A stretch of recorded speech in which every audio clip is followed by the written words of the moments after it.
I can only presume that this happened before Raw. Oh, listen, I'm really angry right now because I don't like what happened last week. So I'm gonna stand in that ring and you better dim the lights so everybody knows how moody I am. That has got to be offensive. Also, hello my friends and welcome to an episode of Ups and Downs with me, Simon Miller, the Dancing Fool.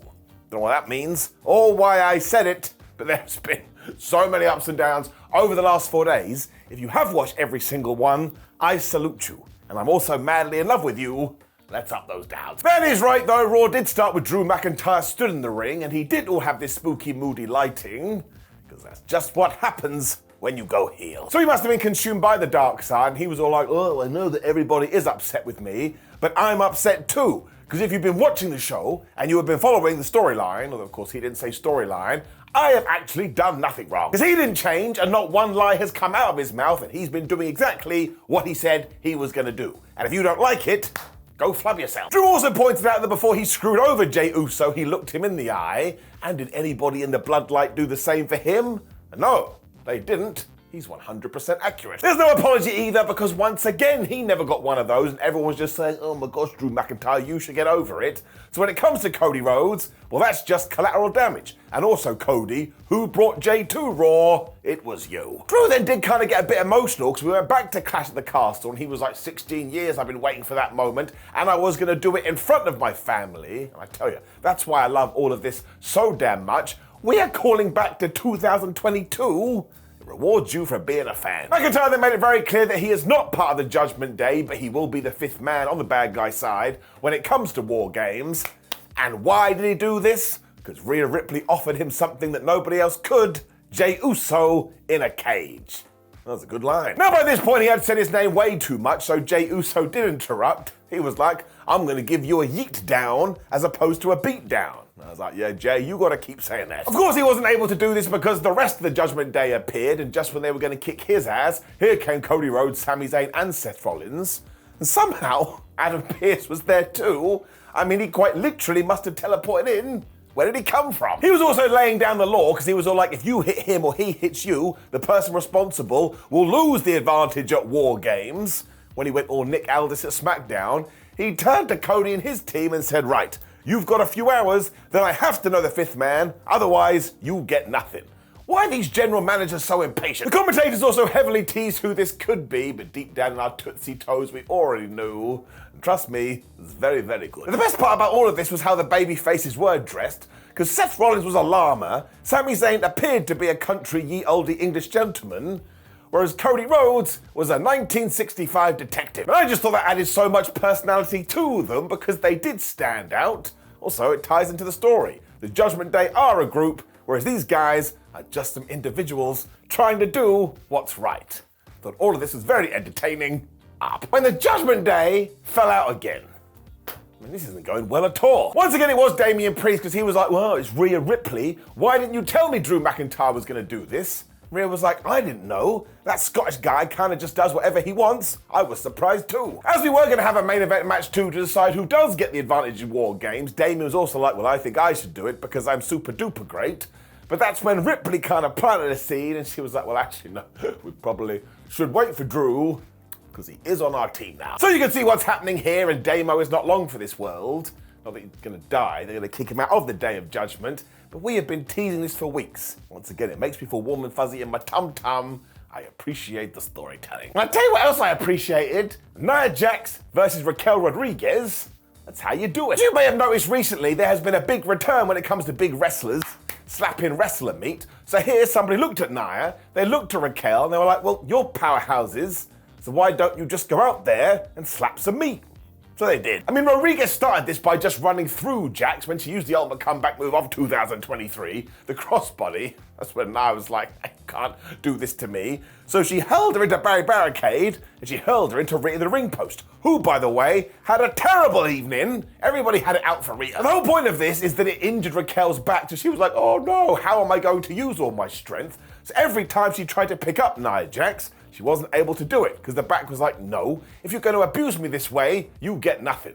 It's like WCW versus NWO Revenge. It was really good though, because eventually she was going to go for the bomb of power, and this crowd went crazy, like, oh my gosh, we're going to see a mega power bomb. When it didn't work, her limbs did give out, so Nia Jax was like, perfect. She gave her the Annihilator. 1, 2, 3. We also melted down because there was no nonsense and there was no shenanigans here. Raquel Rodriguez had just injured herself, which meant she was going to lose. That made this so damn wonderful. Because now, am I going, oh, Raquel Rodriguez, what a loser. She wasn't able to win. No, I just enjoyed it for what it was. It's a massive round of applause. What an unexpected treat. And sure, we're not going to think about it for too long, but who the hell cares? When we did get this video for Xia Li. She is well into like her ancestors now. Shout out to the Li family. Then come back to Damian Priest, who once again was freaking out because Drew McIntyre finally arrived. He was like, oh, well, look who graced us with their presence. I think this is the best way to say hello. Now, of course, Drew wants to be in the advantage match. I mean, you could see that coming a mile away when Rhea turned to Priest and said, well, look, we did make you the captain of the War Games team, so maybe you should actually do something and decide. This is when Damo properly stirred the pot, however, because he was like, oh, well, Drew, don't think I like you either, because I was going to cash in this Money in the Bank briefcase, and who screwed me over? It was you. So I was like, man, when you break this down, everybody just hates everybody else. It's like, when I go home for Christmas. Eventually, Priest decided, you know what, Drew McIntyre, you can have it, and let's see what you can do, and don't drop the ball. And McIntyre was like, oh, yeah, that's a great decision. So now there you go. There's part 1, part 2 coming later. Then in a video for War Games next, and Michael Cole had the best line. Because when we cut to him, he was like, well, you know, we need to also decide who's going to have the advantage in the Women's War Game match, so you can vote for this, courtesy of Ruffles. I was like, oh yeah, thanks Ruffles. And I half expected a really cute dog to walk up and say, Simon, it's okay. All of this carried on too because we were with the good guys and they all decided, yes, Jey Uso, you should now be in the match because you want revenge on Drew McIntyre. But remember, even though we are happy chaps, don't you let us down. We also discussed who the 5th man could be. And Cody was like, don't worry, I have this thing called a phone and I'm going to give someone a call. Was it with the deal with these War Game teams and just ringing people? Where's the pre-planning? When, yep, even though we did have this big video and she has a title match against Lyra Valkyrie tomorrow night on NXT, Becky Lynch beat Xia Li. Lyra Valkyrie had also come to Raw to watch this because I guess she's scouting. But look, I gotta tell you, over the last few weeks, Xia Li has absolutely turned things around. I mean, it's just nice to see her be featured on TV, to be honest. And this Becky Lynch is having a hell of a 2023. She basically looked at the women's division and said, well, you should be a star, you should be a star, you should be a star. I am a star. Let's smash it all together and get going. And I was a little bit surprised because, of course, I'd seen Xia drinking tea recently. And I was like, well, how the hell can that not help you in a wrestling match? And essentially, her plan was, well, I've kicked a lot of people in the head and they've gone down, so maybe I'll kick you in the head too. So at one point, she did do an aeroplane spin. And I was like, huh, I guess her great-great-great-great-great-grandmother must have used to have done that. Eventually, she did land this big boot to the head, and it did knock Lynch out, but she fell to the outside of the ring, so what were we to do? Well, I tell you, the referee went up to her, and he was like, well, Becky Lynch, you're clearly finished. But Beck said, nah, I feel fine. So the ref went, well, there's nothing else I can do. And the fight continued. We did actually tie this in, though, because Lee was then like, all right, well, I'll just do it again. She tried, she missed, she booted Rhea to the ring post, which ties into what I was talking about earlier. They both got back in the ring at the last second. Manhandle slam, 1, 2, 3. So look, if you want to spin it this way, you can say that Xia came this close. I also thought this was pretty good. There was also no nonsense once again, so I was like, man, it's like entering Willy Wonka's chocolate factory. And I was like, what the hell does that mean? That definitely didn't happen in the movie. Of course, right away, Damage Control revealed they don't care about brand splits, and they were here to beat Becky Lynch up when all of her team were here too. So there was Charlotte, and there was Asuka, and there was everybody else, and they had a big brawl with Adam Pearce just melting down. He was having a terrible time. It also meant that we triggered this massive brawl, and I'll be honest with you, when it comes to these kind of pay-per-views, premium live events, I'm not the biggest fan of having the stipulation done twice, but WWE has done such a fantastic job. Plug me in, because I am ready for it. It is definitely getting it up. And do you want to know the other theme of this evening too? Well, I'll show you. You used to be my friend, but now I don't like you. Well, it's funny you say that, because after thinking about it, I don't like you too. Because that's right, we were here with Ludwig Kaiser and Giovanni Vinci, and Ludwig basically said, well, look who it is. Giovanni, I think you suck. I mean, mostly he was just worried about what Gunther was going to do to him, whereas Giovanni was like, I just want what's best for Imperium. When Ludwig was like, listen, I have a match later, and answer me this, boy. Do I want you at ringside? No, I do not. He did it less weird. Nobody would talk like that. Then this quick video for Zoe Stark, because of course she is going after Rhea Ripley's championship, and I will say this. They're going to have a really good match, and there is a little something later on, but do I think WWE could have bigged this up just a little bit more? Yes I do. That's why I'm nodding my head. Which is when we got to Ludwig Kaiser versus Johnny Gargano. Oh dear. Ludwig lost. Now, I'm not going to lie, there was a small part of me that was like, oh man, for the love of everything. If Ludwig does just get defeated here because Johnny out-wrestles him, that will be absolutely fantastic. And we almost did that, but we also didn't. Beforehand, they were just rocking and rolling again, and these two are so damn good, they deserve all the flowers. When Giovanni Vinci decided, well, actually, I don't listen to you, Ludwig, I'm my own man, and he did come to ringside. But of course, no professional wrestler can handle this, and as soon as he did see Vinci, Ludwig had a massive meltdown, which meant he actually forgot he was in a wrestling match. Damn. It of course meant when he turned around, Gargano was ready with the one final beat, and he got the 1, 2, 3. But I'm going to tell you why I didn't mind this. 1, Johnny getting a W is never bad. 2, we're still going to do the tag match, and if we give them time, that will be fire. But 3, sure, it was the classic distraction finish, but we barely did any on this Raw, and quite literally last week, every single match finished that way. I do want to point out, I swear that Giovanni Vinci was quite happy about this, but maybe I am mistaken. But still, this was very well done, and I was so damn pleased afterwards, because I'm a nerd.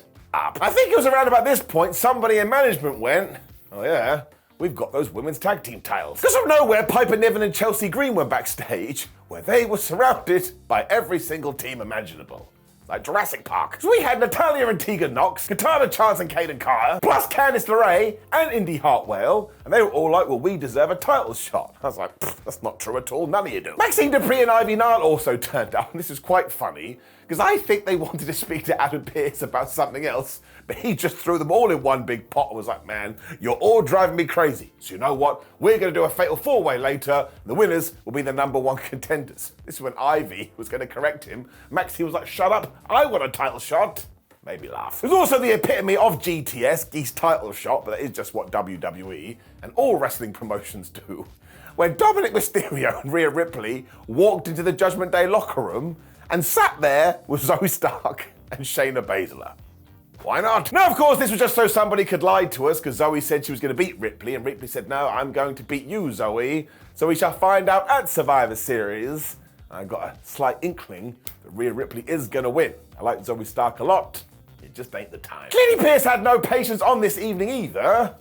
We went straight into that fatal 4-way. I was desperate for Maxine and Ivy to win as well, because talk about falling your way into an opportunity. But man, this Dupree has desperately been listening to her training via Chad Gable, because she was doing all this technical wrestling stuff.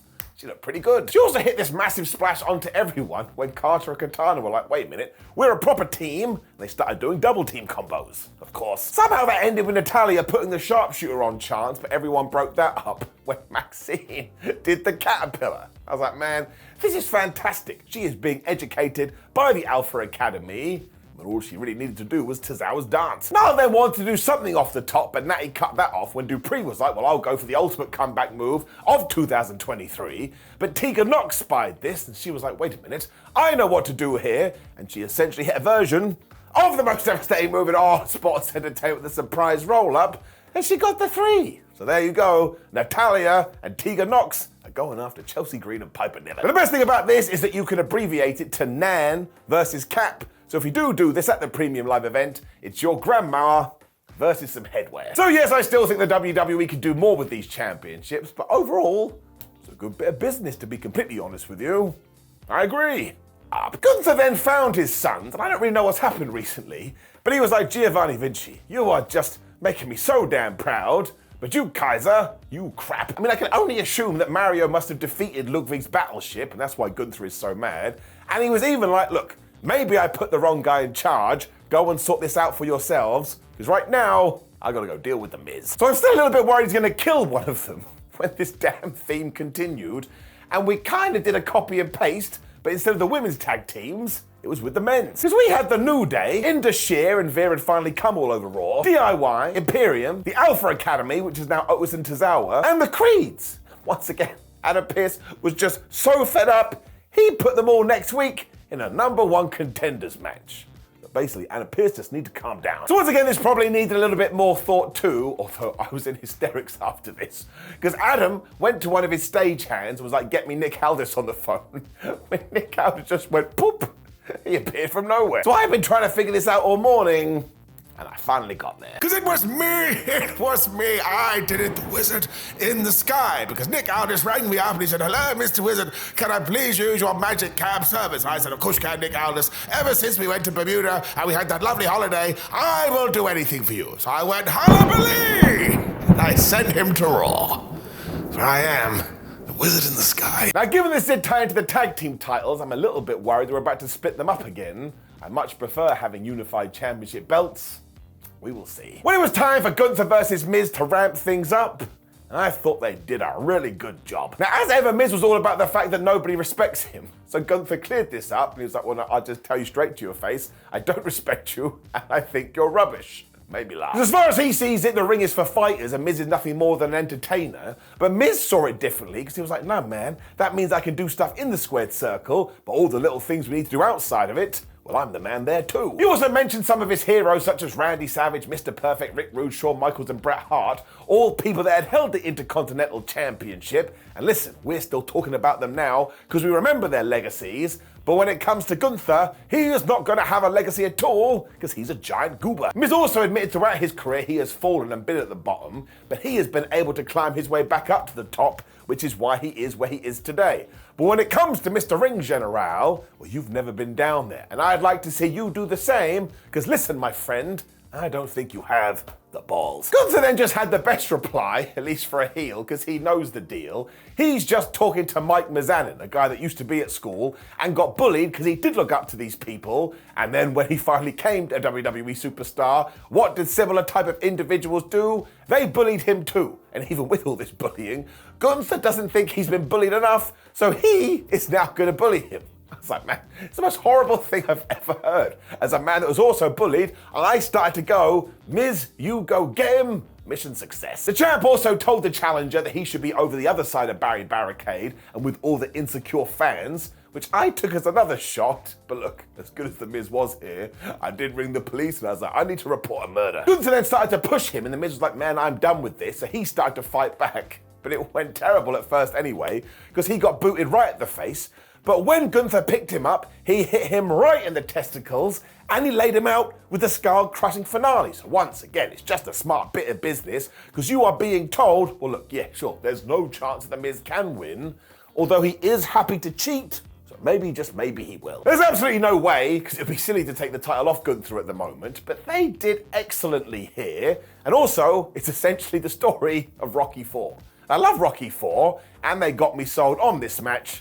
So bravo all round, up. When Seth Rollins was being a little bit annoying, and I was like, yes, we get it, Seth. Because he found Jey Uso and he's all like, look, you need to be serious here, man. We need that advantage in the War Games. And if you're not serious, then nothing will be taken seriously. And what are we going to do about seriousness? He also finished it with, but I know you know this. So like, why are you telling him? And when Jey Uso kind of pumped around, because he was so hyped for this, Seth looked at him like, I don't think you're taking this seriously. And this did knock Jey, because he stared at Seth. He was like, what do you really want me to do? So I don't really trust this guy. And maybe something does happen on Saturday when we got Shinsuke Nakamura versus Chad Gable. You're going to be amazed to hear this. It was a terrific professional wrestling match. It does kind of feel like we moved away from the idea that Chad may become the Intercontinental Champion, but maybe that's the point here, and it is a red herring. I don't mean to be the bearer of bad news. He lost. Chad also launched himself at Shinsuke to begin all of this when we cut to the commercial break. When we returned, Nakamura was in control. And this time, WWE did show us because we saw it in the replay. And I was like, oh my gosh, my joke is totally destroyed. No! Gable still had a plan, which was to break the neck of Shinsuke Nakamura because he hit a neck breaker. When Shinsuke came back with a sliding German suplex, when Chad Gable was like, well, I can do one better, and he hit him with a stalling German. Es ist eine deutsche Suplex Party. Chad then wanted to go for the moonsault, but Shinsuke got the knees up, which is when he was going to go for the Kinshasa, but Gable reversed that into the ankle lock. Honestly, they're just so damn smooth, like my head. Throughout all of this too, Tina the Turnbuckle got exposed, so you're like, well man, that's gonna tie in. And of course, Nakamura grabbed Gable, and he was gonna hurl him into the metal. But Chad stopped himself, because he's not an idiot, he backed off, but that counts as a hesitation, and you can't hesitate in a wrestling match, so Shinsuke hit a variation of the most devastating move in all of sports entertainment.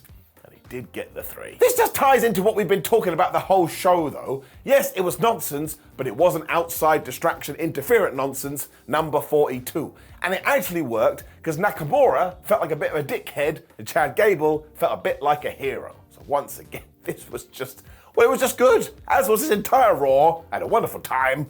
There's also a brand new video for Shinsuke Nakamura, and you know what? Now that Randy Orton has just been put into War Games, I spoiled it, but we'll talk about it in just 1 second, I think that Shinsuke may be talking about a Cody Rhodes or a Sami Zayn. Because his big line is, I shall face you after your next battle, and War Games would be a battle. Now look, I know that's not as amazing as a surprise, but Cody Rhodes versus Shinsuke Nakamura. Give me a second. Yes, I want it. So please do just give me that package of joy, which sounds really bad, when Drew McIntyre maybe made a little bit of a mistake, because he found the Judgment Day and he said, do not be ringside for my match. Damian Priest was great here. He was like, oh, I don't think we offer, did we?